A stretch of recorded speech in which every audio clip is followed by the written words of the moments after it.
Salut tout le monde, aujourd'hui vidéo sur les écailles de Dino, un événement qui revient tous les vendredis, donc pour nous ça se passe le vendredi de 22 h à 23 h.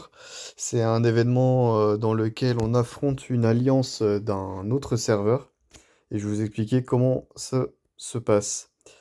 En fait, la première phase, donc on a l'inscription et ensuite on a, 2 jours pendant lesquels on sait contre quelle alliance on va tomber et dans ce cas-là, nous les R4, et R5, on contacte, l'alliance qu'on affronte pour conclure des accords. Donc je vais rentrer dans le détail des accords après, mais déjà le fait de voir l'alliance qu'on va affronter, ça donne une petite idée déjà de savoir si ça va être jouable ou pas. S'il y a que des joueurs en dessous de 100 millions ou s'il y a des joueurs au-dessus d'un milliard, bah, on se doute bien que ça va pas se passer de la même manière. Donc l'heure d'événement, on migre dès que l'événement est disponible à 22 heures et on se retrouve sur une carte comme ça.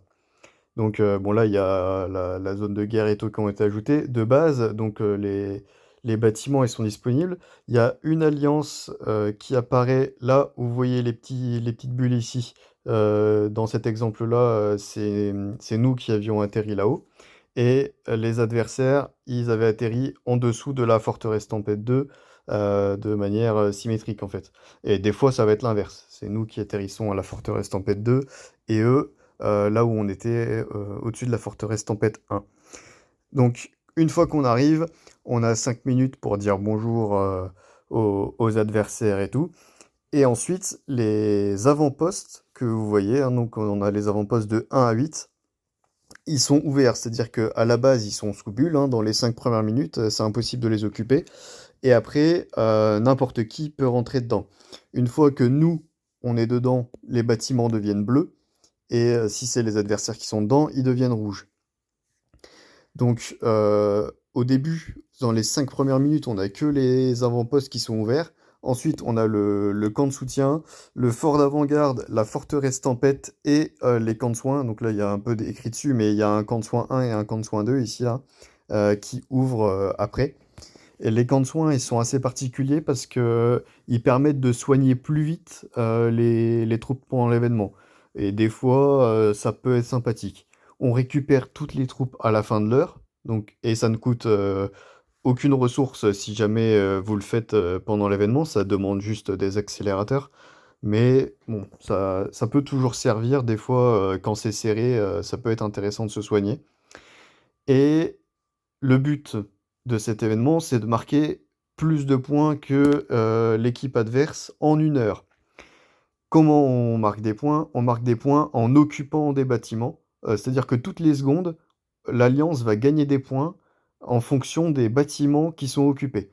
C'est pour ça que c'est super important d'aller très, très vite, dans les bâtiments dès le début et de les occuper. Donc, admettons, vous avez 3 à 4 marches, il faut que les 3 à 4 marches, vous ayez, dispersé vos troupes dans le nombre de bâtiments maximum.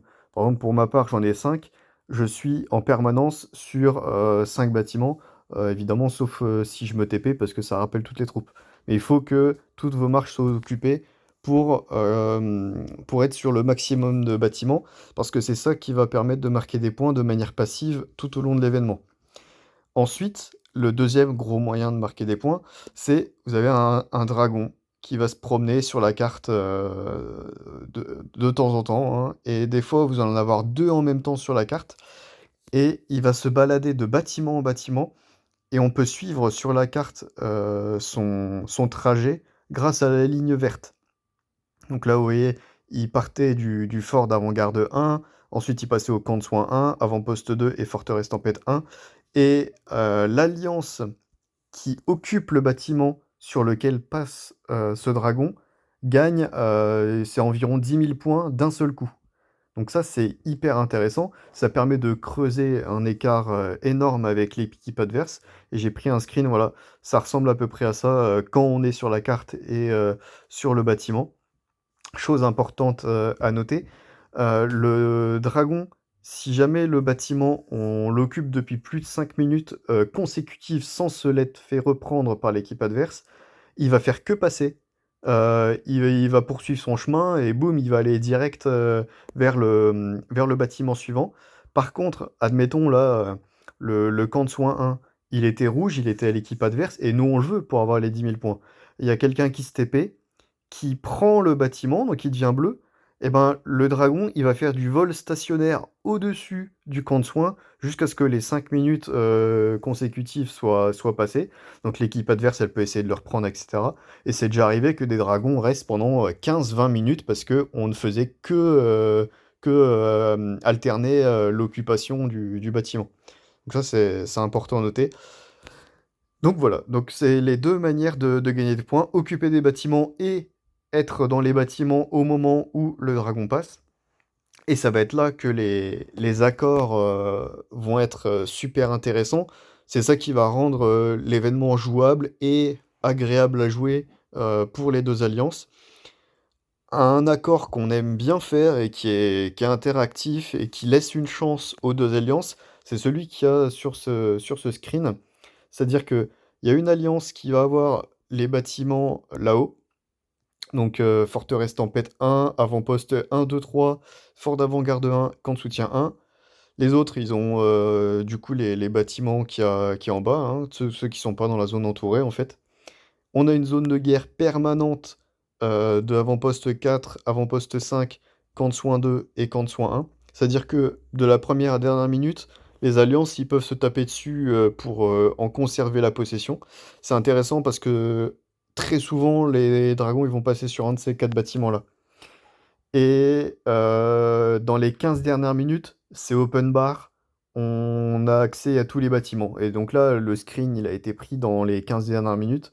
Et puis on avait gagné. Donc c'est pour ça que toute la carte est bleue. Donc voilà, on essaye dans les accords d'éviter d'autoriser les attaques de hutte, parce que ça peut devenir très vite invivable pour les plus petits joueurs. Et bon, ça donne pas de ressources et tout, c'est surtout pour faire chier. Bon, contre les alliances qui sont vraiment, vraiment relous et qui veulent pas jouer le jeu, on autorise hein, les attaques de hutte, c'est déjà arrivé par le passé et ça arrivera à l'avenir. Mais quand les alliances, elles sont cool et que tout le monde respecte l'accord, on évite de taper les huttes directement. Donc, l'accord est susceptible de changer. Il y en a qui font, par exemple, que les bâtiments pairs, que les bâtiments impairs, pas de zone de guerre, et on se tape dessus pendant 10 à 15 minutes à la fin. Les accords, ça peut changer. À chaque fois que, de toute façon, à chaque fois qu'il y a un événement des écailles, donc toutes les semaines, je précise en message d'alliance et sur Discord l'accord qui a été conclu, ou s'il n'y a pas d'accord, et dans ce cas-là, on se prépare à la baston, et du coup, bah, on se fout sur la tronche du début à la fin. Mais bon, ça consomme des TP et tout, donc l'idéal, ça reste d'avoir des accords. Donc, en tout cas, vous pouvez être sûr on fera de notre mieux pour qu'il y ait des accords qui soient conclus. Et puis, j'essaye de m'arranger pour que ça soit favorable pour nous quand même. Mais ce genre d'accord-là, comme il y a sur ce screen, c'est 50-50. Après, c'est juste l'alliance qui est plus forte, en fait, elle va réussir à conserver les bâtiments de la zone de guerre. Et puis, dans les 15 dernières minutes, bah, c'est l'alliance la plus forte qui va réussir à reprendre les autres. Donc, et des fois, on tombera contre plus fort que nous. Et ce sera tout rouge et puis, bah, il y a des fois comme sur le screen où, ça deviendra p tout bleu parce que, c'était nous qui étions les plus forts. Donc voilà comment ça fonctionne. À noter que, pour avoir toutes les récompenses, parce qu'il y a des récompenses en cas de victoire et en cas de défaite, dans les 2 cas, c'est super intéressant parce que c'est dans ce cet événement-là, plus, la veine du drapeau, mais c'est un des 2 seuls moyens qu'on va avoir. Hop, je vais passer par là. C'est un des 2 seuls moyens qu'on va avoir pour, obtenir, le petit père, Giganotosaure mutant, qui est un des meilleurs, dinos du jeu, hein, je le précise. Parce qu'il donne de manière passive de l'attaque de guerrier, de l'attaque de cavalier et de l'attaque archer.